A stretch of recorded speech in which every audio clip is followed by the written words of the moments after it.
السلام علیکم ګرانو دوستانو. نن به زه تاسو ته د افغانستان او د زیمبابوې چې کومې دغه راتلونکي مارچ میاشتې کې 2 ټیسټ لوبې او 3 شل ورځې لوبې ترسره کیدونکې ولې د دغه په هکله باندې یو نوی خبر ما ترلاسه کړی. داسې په نن ویډیو کې به زه تاسو ته ووایم کوم ملګري په چینل کې نوي راځي ټول نه مخکې خو دغه چینل در سره سبسکرایب کړئ. نو لکه څنګه چې تاسو خبر یاستئ افغانستان او د زیمبابوې یو سیریز داسې په دغه راتلونکي مارچ کې ترسره کیدونکې او بل خواته دغسې رپورټ هم یعنې دغسې خبر هم راغلی و چې اولنۍ ټیسټ لوبه به په 2 مارچ باندې ترسره کیږي او همدغسې دویمه ټیسټ لوبه بیا 10 مارچ باندې ترسره کیږي او بل طرف ته شل ورځې لوبو تاریخونه اعلان شوي ول. خو دغه به زه تاسو ته وایم چې د افغانستان کرکټ بورډ له طرف نه دغه تاریخونه نه ول اعلان شوي او بل طرف ته زیاتره دغسې رپورټونه دي چې د هغه طرف نه د افغانستان دغه د لوبو تاریخونه هم اعلان شوي او د افغانستان سکواډونه هم اعلان شوي ول. لکه څنګه چې ما تاسو ته دغه تېرو ویډیوګانو کې د افغانستان شل ورځه سکواډ هم ښودلی ده او د ټیسټ لوبو سکواډ هم درته ښودلی ده. خو زه به تاسو ته وایم چې په دغه سیریز کې اوس یو مشکل راوتلی ده.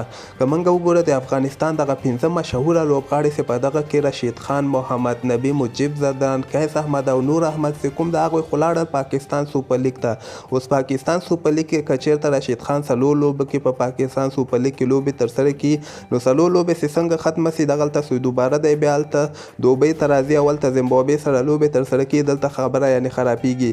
د افغانستان کرکټ بورډ رشید خان، محمد نبی، قیس احمد او همدغسې مجیب زدران او نور احمد ته خو ځکه اجازه ورکړې ده چې دغه د افغانستان او د زیمبابوې چې کومې ټیسټ لوبې دي د افغانستان کرکټ بورډ کې او کارمند د هغه نه مې دغه خبر ترلاسه کړی ده چې ده دا خبر کړی چې دغه لوبې ځنډول شوي دي یعنې دغه لوبې به په مارچ میاشتې کې نه ترسره کیږي. خو ده بیا هم ویلي دي چې فلحال کنفرم خبر نه ده خو دغسې امکان لري چې دغه لوبې چې کومې دي چې کوم مارچ میاشتې کې ترسره کیدونکې وي دغه موږ بل وخت کې ترسره کوو. اوس پاتې شوه د شل ورځو لوبو خبره. اوس شل ورځو باندې مو خبرې روانې دي کیدای شي همدغه 3 شل ورځې لوبې موږ زیمبابوې سره ترسره کوو یا پکې 2 یا 3 50 ورځې په دغه سیریز کې واچوو. خو دغه ټیسټ لوبې چې کومې دي دغه به بیا موږ بل وخت کې له زیمبابوې سره که خیر دغه ټیسټ لوبې ترسره کوو.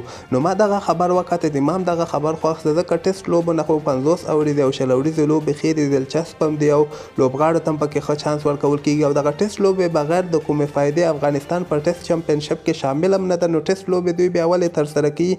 ټیسټ لوبې که چېرته دوی په ټیسټ چمپینشپ کې شامل ول هغلته بیا دوی ته دغه ټیسټ لوبې هم ډېرې زیاتې مهمې ولې. اوس د افغانستان ته ټیسټ لوبو نه ډېر زیات دغه شل ورځې او 50 ورځې لوبې ډېرې زیاتې مهمې دي. خاص کر په دغه کال کې خو ورته شل ورځې لوبې بیخي زیاتې مهمې دي چې په همدغه کال کې شل ورځه ایشیا کپ هم ترسره کیږي او شل ورځه ورلډ کپ هم ترسره کیږي. نو ګورو همدغه راتلونکې هفته کې به هر شی واضحه شي. خو دغه خبر ما ټول نه مخکې ترلاسه کړی نو ما غوښتل چې تاسو سره هم شریک کړم. تاسو د دې په هکله باندې څه نظر لرئ لاندې ما ته په کمنټ کې حتما ولیکئ.